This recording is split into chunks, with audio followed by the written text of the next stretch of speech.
Welcome back to my channel, Story Reading. The heading of the story is Unearthing Hope in Hardship. கஷ்டத்தில் நம்பிக்கையை வெளிக்கொண்டு வருதல். A long time ago, there was lived a boy named Henry in a village.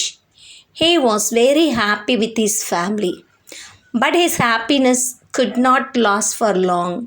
Henry and his fellow villagers faced a severe drought. ரொம்ப நாளைக்கு முன்னாடி, அதாவது ஒரு கிராமத்தில் ஒரு சிறிய பையன் வசித்து வந்தான். அவனோட பேர் ஹென்றி. அவன் ரொம்ப மகிழ்ச்சியாக அவனோட குடும்பத்தோடு இருந்தான். ஆனால் அவனுடைய மகிழ்ச்சி ரொம்ப நாளைக்கு நீடிக்கலை. ஏன்னா அந்த வில்லேஜில் உள்ள எல்லாருமா ஒரு பெரிய வறட்சியை சந்திக்க வேண்டியதாக இருந்தது. They desperately waited for rains, but with no luck. All the crops, land and even trees dried up. The cattle started dying.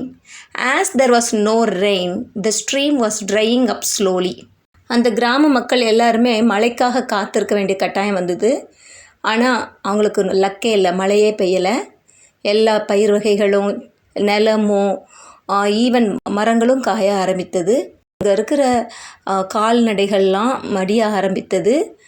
அங்கே மழையும் பெய்யாதனால அங்கே இருக்கிற நீரோடைகளும் வற்ற ஆரம்பித்தது. One night during a meet with the villagers, Henry said, "Friends, we all have heard tales from our grandparents about an underground river flowing through our village. Why don't we dig and see?" ஒரு நாள் ராத்திரியில் அந்த கிராமத்து மக்கள்லாம் கூடி பேசிகிட்டு இருக்கும்போது Henry சொல்கிறான், ஃப்ரெண்ட்ஸ், நண்பர்களே, நம்ம எல்லாம் ஒரு டேல்ஸ் பற்றி கேள்விப்பட்டிருப்போம். நம்முடைய தாத்தா பாட்டி சொல்கிறத, அதாவது நிலத்துக்கு அடியில் ரிவர், ஒரு தண்ணி நீரோட்டம் இருந்துகிட்ருக்கோம் அப்படிங்கிறத நம்ம கேள்விப்பட்டிருப்போம்.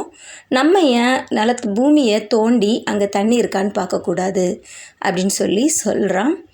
The villagers agreed and started digging. They dug for some days but gave up soon. However, Henry kept on digging. When people told him to give up, he said, "God is helping and guiding my way." அந்த வில்லேஜஸ்லாம் அதுக்கு ஒப்புக்கொண்டு தோண்ட ஆரம்பிக்கிறாங்க. So அப்படி கொஞ்ச நாள் தோண்டியும் தண்ணி வராதனால சீக்கிரமாகவே அவங்களுடைய முயற்சியை கைவிட்டுறாங்க. எப்படியா இருந்தாலும் இந்த ஹென்றி மாத்திரம் தன்னுடைய முயற்சியை கைவிடாமல் தோண்டிக்கிட்டே இருக்கிறான். அப்போ மற்ற மக்கள்லாம் சொல்கிறாங்க, கைவிட்டு தண்ணிலாம் வராது அப்படின்னு சொல்கிறாங்க. ஆனால் அவன் என்ன சொல்கிறான், கடவுள் எனக்கு உதவி செய்துக்கிட்டு என்னை வழி நடத்திட்டு இருக்கிறாரு அப்படின்னு சொல்கிறான். One day, when he had dug deep enough, Henry saw water. His attitude of not giving up saved the whole village. Never give up so easily, Henry advised all the villagers. இப்படி இருக்கும்போது ஒரு நாள் அந்த Henry போதுமான அளவு அங்கே நிறையவே பள்ளம் தோண்டின சமயத்தில் ஹென்றி சா வாட்டர். அவன் அங்கே தண்ணி இருக்கிறத பார்க்குறான். His attitude of not giving up saved the whole villages. அவனுடைய இந்த விடாமுயற்சியான அந்த செய்கையால் அந்த முழு கிராமத்தையும் காப்பாற்றுறதுக்கான தண்ணீர் கிடைச்சிது. Never give up so easily, அதாவது கைவிடாமல் இருக்கிறது அப்படிங்கிறது ஒரு எளிதான காரியம் இல்லை.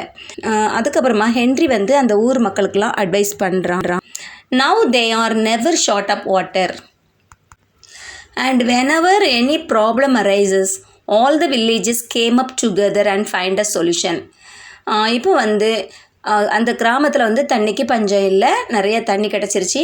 இப்போ என்ன பிரச்சனை அந்த கிராமத்தில் என்ன பிரச்சனை வந்தாலும் எல்லா மக்களும் ஒன்றாக கூடி அந்த பிரச்சனைக்கான சொல்யூஷனை கண்டுபிடிச்சாங்க. ஸோ இந்த ஸ்டோரியோட மாரல் என்னென்னா, moral of the story is perseverance and unity key to overcoming adversity. விடாமுயற்சியும் ஒற்றுமையும் துன்பங்களை சமாளிப்பதற்கான திறவுகோல். ஸோ இந்த ஸ்டோரியிலிருந்து நம்ம விடாமுயற்சியோட ஒற்றுமையோட துன்பங்களை சகிச்சோன்னா நமக்கான வழிவாசல்கள் திறக்கும் அப்படிங்கிற ஒரு கருத்தை இந்த ஸ்டோரி மூலமாக நம்ம கற்றுக்கொள்கிறோம். தேங்க்யூ ஃபார் வாட்சிங். Like, share and subscribe.